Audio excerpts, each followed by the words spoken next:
أخيرا سودو هذا ما تحرمنا كم تاسية 10 كنيسة ديدات يا ربنا مركا ما تحن ربنا إن شرحنا فيديو معنا أو أوديو إفكت جا ربنا إن شرحنا مركا قيبو بدن يولي هي قيباسي وحرمنا إن وحكتا تابنو مركا كواد حكولي أوديو إمبريشن أوكي أوديو معني إمبريشن كان محاول عدك أيو كرو قادية مركا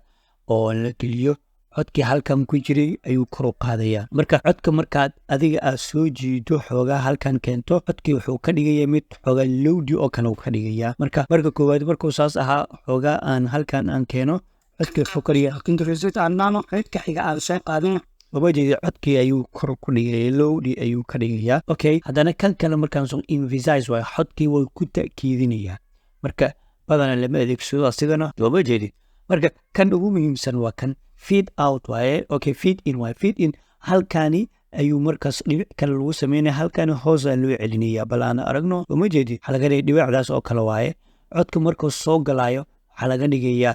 mid oo hoosa laakiin wax yar ka bacdi waa soo qaylin bal aan aragno kursigii shanaad intaasiga ayaa aragnaa marka cashirkiisii oo transitionka uma jeedid marka soo galayo codkii lowdi ayuu yahay ka bacdi ayuu codkii kor loogu soo qaadaya kana markuu ka baxayo waaye okay xogaa videoga waan jaraynaa inta noo keen halkaanan ka jaraynaa okay marka intan ka jarno waan soo qaadaynaa lowd waay waa ku fidhi soo ma jeedi asigana halkaasi markuu soo galaayo oo markuu baxayo oo kale waxaa lagaaga dhigayaa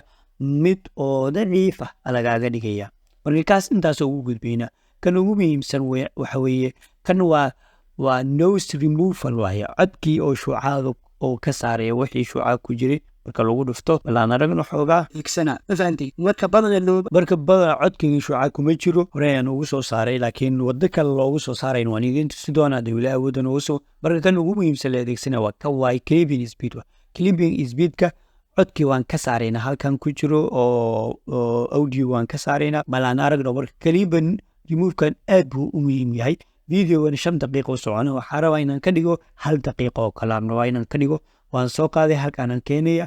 halkaani hoos aad u soo wadaysaa meeshan waxay ku qoran tahay speed ku qoran tahay iyo duration waqtiga minute iyo second iyo frameka kee oo aad yareynayso ku leeyahay marka badan waxaa la yareynaa speedka la yareynaa speedka maanta halka waxaa ku jira 1.00 ayaa ku jira meesha waxaa laga rabaa halkaas booskiisa 6 inaan ka dhigo waa qaabka uu noqonayo fiilan godka kala ku dhufane wuxuu noqday 50 second uu noqday wax 1 daqiiqo 10 sentiment bal aan aragno bali aan dhano video bal qaabka uu soo noqonayo bal fiiri video dhaqsi uu noqonayo wixii 5 daqiiqo socona 1 second lagu dhigo marka wadadan oo kale marka samaysid waxaa soo dhigaysaa badana TikTok waa soo dhigaysaa dadka videogaaga marka qaabkiisa ay ku qancaan badana way kuna soo hadlaan waxay ku leeyihiin videoga halkay ka helaan marka profile-kaaga oo YouTube ka saaran YouTube ka toos ugu gudbina qofka xagga ka soo daawanaya YouTube ka gina follow ayuu ku halaya TikTok baan follow ayuu ku wadi dad badan oo ku soo raacaya marka wadadaas ayaa sameynaysa marka waxaa rabnay videogiina xiga waxaa rabnay inaan kamtaasiya qaybi 10kii ugu dambeeyay ama 2 10 oo kale nooga harsan labadaas 10 waxaa rabnaa sida background wax loogu qaado iyo video dhameystiran ayaan rabnaa inaan sharaxno marka video weyni maanta halkan ayaan ku soo meerina wassalaamu calaykum waraxmatullaahi tacaala wabarakaatu